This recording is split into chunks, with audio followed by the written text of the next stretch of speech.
नमस्कार, मैं रवि कुमार पांडे आप लोगों के साथ और आप देख रहे हैं तरंगड़ी 4 न्यूज़। बताना चाहूँगा हमारे साथ पूर्व विधायक मऊगंज के लक्ष्मण तिवारी जी हैं, जहां आप लोगों को हम बता दें कि आज नहीं बल्कि ये कई सारी ऐसे यात्रा निकाल रहे हैं जिसमें मज़दूरों के लिए और हमारी गौ माता के लिए कई सारे ऐसे ऑप्शन हैं, जहां पर आप लोगों को पूरा लिस्ट देखने को मिलेगी जो इनकी सूत्रों पर मांग है। और सबसे बड़ी बात ये कि हम आज इंडियन कॉफ़ी हाउस में इनकी जो है तो पत्रकार वार्ता रखी गई थी, उसके पीछे भी कई सारे ऐसे राज हैं जो आप लोगों को हम अवगत करवाएंगे।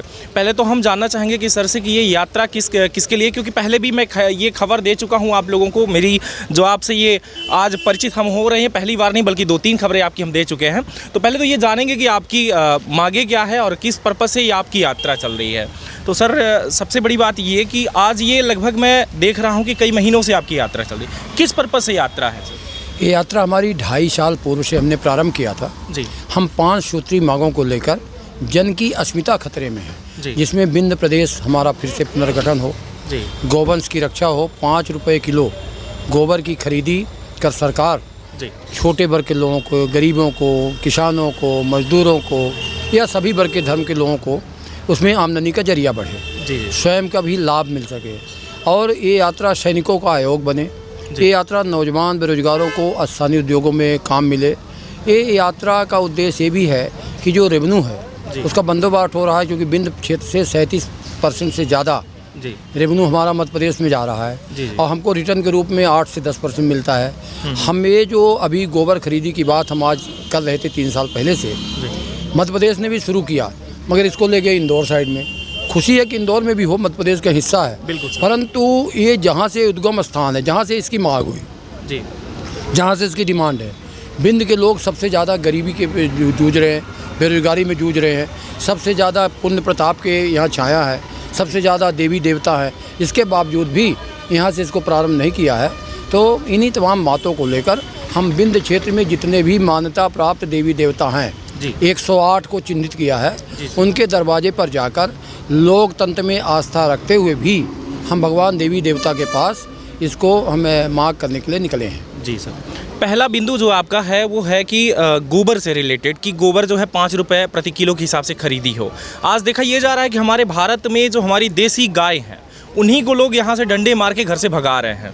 तो आपको क्या लगता है ये गोबर कैसे वो बचा के रखेंगे या गोबर कैसे बेचेंगे? अगर गोबर खरीदी शुरू हो जाएगी तो लोग मवेशी अपने घर में बांध लेंगे और इसका गोबर के कारण कोई ऐरा प्रथा भी बंद हो जाएगी। गोबर के कारण बेरोजगारी में भी अंकुश लग जाएगा और गौ माता जिसके कारण इस धरती का यश है, जिसके कारण तमाम तरह के रोगों से निदान है। आज जब गोबर होगा और गौपालन होगा तो दूध घी खाने को मिलेगा, शरीर हृष्ट पुष्ट होगा, उसमें बनने वाले व्यंजन में कई तरह की सुविधाएं होंगी। इसलिए गोबर की बात बार बार मैं कह रहा हूँ।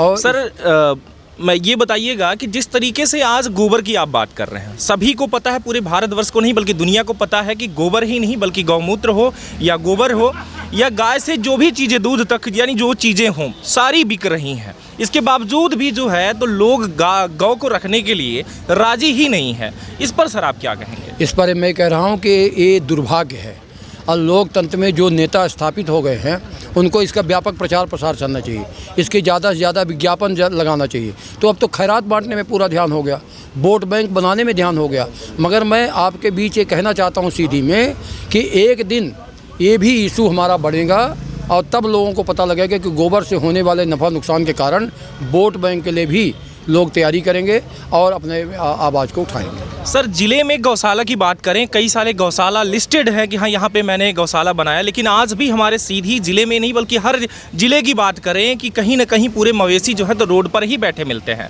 कई ऐसे हादसा होते हैं जहाँ पर गौ हत्या हो रही है, सीधे सीधे हत्या हो रही है। सर इस पर आप क्या कहेंगे, प्रशासन किस तरीके की व्यवस्था बना के रखा? गौशाला पूर्ण रूपेण फर्जी है, गौशाला से कुछ लाभ होने वाला नहीं है, गौशाला कमाई का जरिया है, गौशाला जनप्रतिनिधियों के लिए एक लूट का अड्डा है। अगर इसके जगह पर गौ का गोबर और उसके मूत्र खरीदा जाए तो इससे उपयोगी वस्तुएं बनेगी, पेंट बनेगा, डिस्टेम्पर बनेगा और जैविक खाद खेती शुरू हो जाएगी, फाइल शुरू हो जाएगी, अनेक तरह के इसमें सुविधाएं हो जाएगी। इसलिए मेरा ये मानना है कि गौशाला से कुछ होने जाने वाला नहीं, गौशाला तो एक बनावटी किस्सा है। बिल्कुल सर। दूसरा बिंदु सर आपका रहा यहाँ पर रोजगार से रिलेटेड।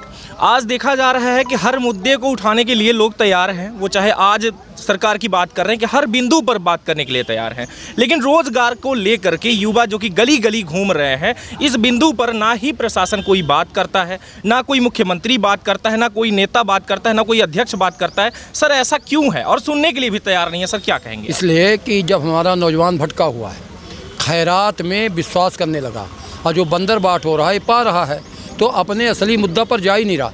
जिस दिन नौजवान यहाँ का जग जाएगा तो आपको ध्यान होगा कि विश्वनाथ प्रताप सिंह को नारा लगाया था, राजा नहीं फकीर है देश की तकदीर है। जिस दिन नौजवान जग जाएगा वो सारी समस्या दूर हो जाएगी। सर नौजवान कैसे जगेगा सर? नौजवान को जगाना पड़ेगा, बताना पड़ेगा। जैसे हम ये रोजगार सृजन करने की बात कर रहे हैं, इस तरह से नौजवानों को एक पाठ पढ़ाना पड़ेगा, इनको तैयार करना पड़ेगा, नौजवानों को बताना पड़ेगा कि तुम्हारी अस्मिता खतरे में है, तुम्हारा भविष्य खतरे में है, तुम्हारा आने वाला भविष्य चौपट हो जाएगा। ये बहुत सारी बातें करेंगे, इसलिए फिर ठीक हो जाएगा। बहुत बहुत धन्यवाद आप। या शुक्रिया सर।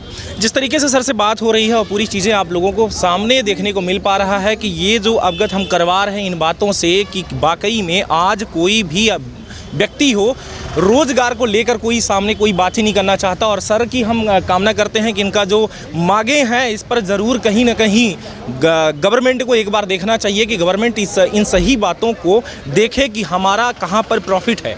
या फिर सबसे बड़ी बात हमारे का मतलब ये है कि बिंद के जितने भी युवा हैं या जो घूम रहे हैं, गली गली घूम रहे हैं, जो कि पढ़े लिखे हुए भी डिग्री डिप्लोमा रखने के बावजूद भी उनको कुछ नहीं मिल रहा, उस पर ज़्यादा फोकस करना चाहिए। मिलते हैं बड़ी खबर के साथ फिर से, तब तक के लिए नमस्कार। मैं रवि कुमार पांडे, नमस्कार, जय हिंद।